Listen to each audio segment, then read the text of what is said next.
Tears welled in her eyes as he pushed her back onto the couch. "Please, Daddy, don't," she whispered, her voice trembling. But Sula ignored her pleas, consumed by his twisted desires. The town of Alade was a place where appearances mattered. At its heart stood the Sula household, a grand mansion that seemed to radiate power and prestige. Mr. Sula, a seasoned politician, was the pride of Alade. With his impeccable suits, smooth speeches, and ability to connect with the common man, he had earned the admiration of everyone. People often said he had a golden tongue, capable of swaying even the most skeptical minds. His wife, Lizzie, was no less revered. A champion of women's rights and development, she was a fixture at every community event. Her grace and eloquence made her the perfect complement to Sula's larger-than-life presence. Together, they were the epitome of success and influence. Their daughter, Boma, was the jewel of their crown. At just 10 years old, she was already showing signs of brilliance. Her teachers often praised her quick wit and creativity, and her classmates admired her kindness. To the outside world, the Sula family was perfect, untouchable, and exemplary. But perfection is often a mask, and the Sula household harbored secrets that no one could have imagined. One rainy evening, as thunder roared and rain lashed against the windows, cracks in the family's pristine facade began to show. Lizzie was away at a women's conference in Abuja, leaving Mr. Sula and Boma alone in the house. The night seemed ordinary at first, with Boma tucked away in her room, working on one of her stories. "Sula, a hero in her stories," she whispered, smiling to herself as she imagined the brave protagonist she had created. Little did she know, her own life was about to turn into a nightmare she couldn't escape. The storm that night was relentless. Rain pounded on the roof, and flashes of lightning illuminated the grand Sula mansion. Boma sat cross-legged on her bed, a worn notebook in her lap and a pen in her hand. The soft hum of the generator provided a steady background noise as she scribbled ideas for her story. Writing was her escape, her way of crafting worlds far removed from the pressures of being the perfect daughter. Downstairs, Mr. Sula paced the living room. He held a glass of brandy in one hand, his mind clouded with thoughts he dared not share. The room, with its polished furniture and walls adorned with plaques of his achievements, felt suffocating. He had spent decades building his image, but tonight, he felt restless. "Boma," he called out, his voice echoing through the quiet house. She looked up, startled. It was unusual for her father to call her at this hour. "Yes, Daddy." "Come down here, my girl," he said, his voice softer now, almost coaxing. Reluctantly, Boma set aside her notebook and made her way downstairs. She found him sitting on the couch. "Come sit with me," he said, patting the space beside him. "It's late, Daddy." "I should be going to bed," she said hesitantly. "Nonsense. It's a cold night, and your old man could use some company. Don't you want to keep your daddy warm?" Boma hesitated but eventually sat beside him. She thought nothing of it at first, her father had always been affectionate in his own way. But tonight, there was something unsettling in his demeanor. "Boma," he said, turning to face her, "you're growing into such a beautiful young woman. You remind me so much of your mother when she was younger." She offered a polite smile, unsure of what to say. "Why don't you lay here with me for a while?" he continued, draping an arm around her shoulders. It was then that she felt a shiver of unease. "I think I should go to my room now, Daddy," she said, trying to stand. But his grip tightened. "Stay. Don't make me feel lonely." Boma's heart raced as she sensed the shift in his tone. She tried to pull away, but he held her firmly. "Daddy, please." Before she could finish, he placed a finger to her lips. "Sure, it's okay, my girl. I just want to feel close to you. Don't you want to make your daddy happy?" Fear gripped her as she realized his intentions. She froze, unable to process what was happening. Tears welled in her eyes as he pushed her back onto the couch. "Please, Daddy, don't," she whispered, her voice trembling. But Sula ignored her pleas, consumed by his twisted desires. The storm outside raged on, drowning out her cries. The next morning, Boma stayed in her room, curled up in a corner of her bed. Her notebook lay untouched on the floor, its pages smeared with tears. When Lizzie returned from her conference later that day, she was greeted by an unusual silence. "Boma," she called out, setting her suitcase down in the hallway. Boma hesitated before answering. "I'm here, Mum." Lizzie entered her room and found her daughter sitting on the bed, her eyes red and swollen. "What's wrong, my darling? You look like you've been crying." At first, Boma didn't respond. She stared at her mother, wondering if she could trust her with the truth. Finally, she broke down. "It's Daddy. Last night, he hurt me." Lizzie froze. "What do you mean, he hurt you?" Boma hesitated, then whispered, He did things he shouldn't have.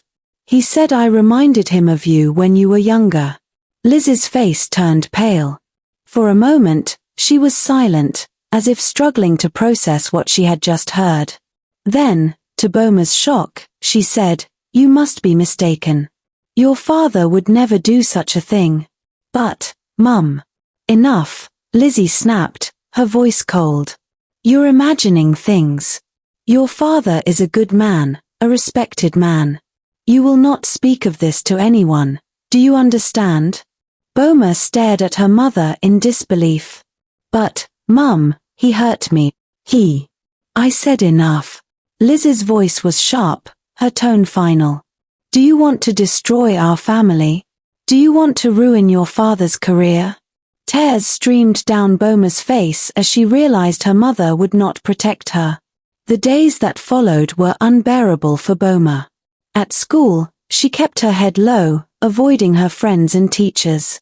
The once lively and confident girl was now a shadow of herself. The nights were worse.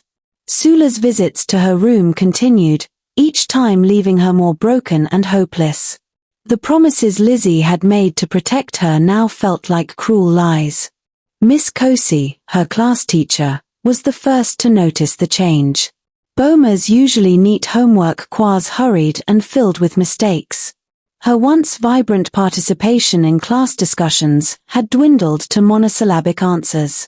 "Boma," Miss Cossey called her after class one afternoon. "Can we talk?" Boma hesitated but nodded.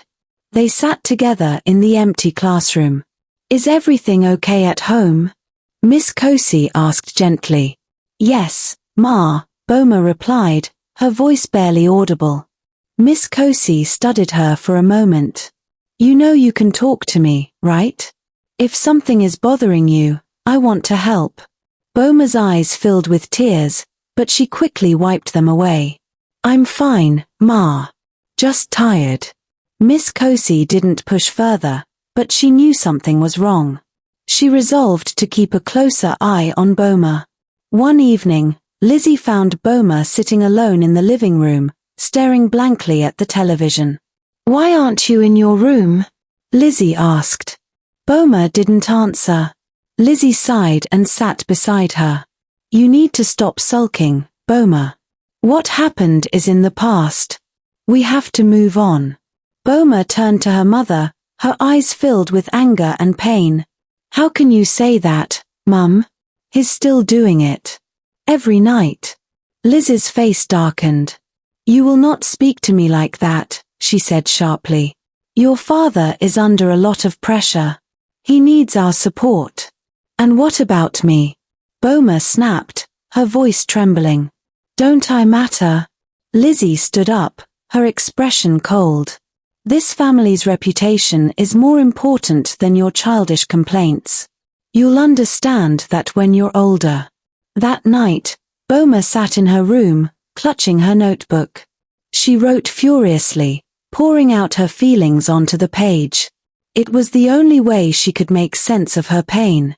The next day, During break, she handed the notebook to Miss Cossey. "Please read this," she whispered before running off. Miss Cossey read the notebook during her lunch break.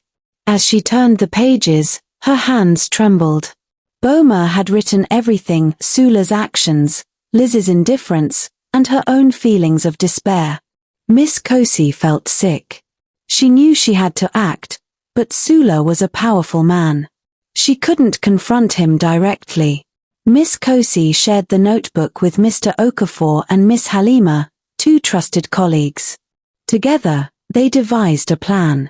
They knew they needed undeniable proof to bring Sula to justice. "We'll record him," Mr. Okafor suggested. "How?" Miss Halima asked. "We'll hide in Boma's room," Miss Cossey said. "We'll pretend to be Jehovah's Witnesses and visit their house. Once we're inside, we'll find a way to stay until nightfall."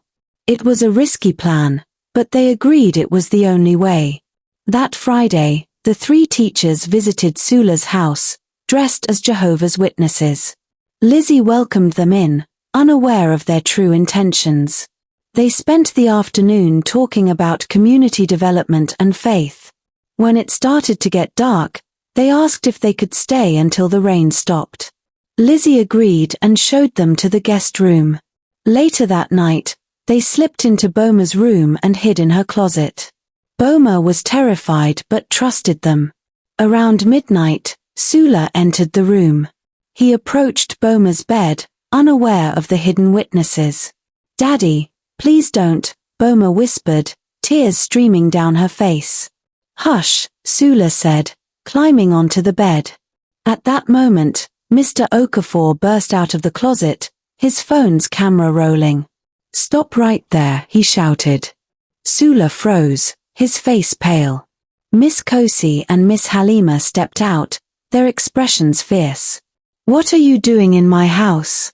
Sula demanded, trying to regain his composure. "We're here to expose you for the monster you are," Miss Cossey said. The police arrived shortly after, alerted by Mr. Okafor. Sula and Lizzie were arrested on charges of abuse and neglect. The trial was swift and highly publicized. The town was shocked by the revelations, and Sula's once stellar reputation was destroyed. Boma was placed in a safe environment with Miss Cossey temporarily, where she began to heal.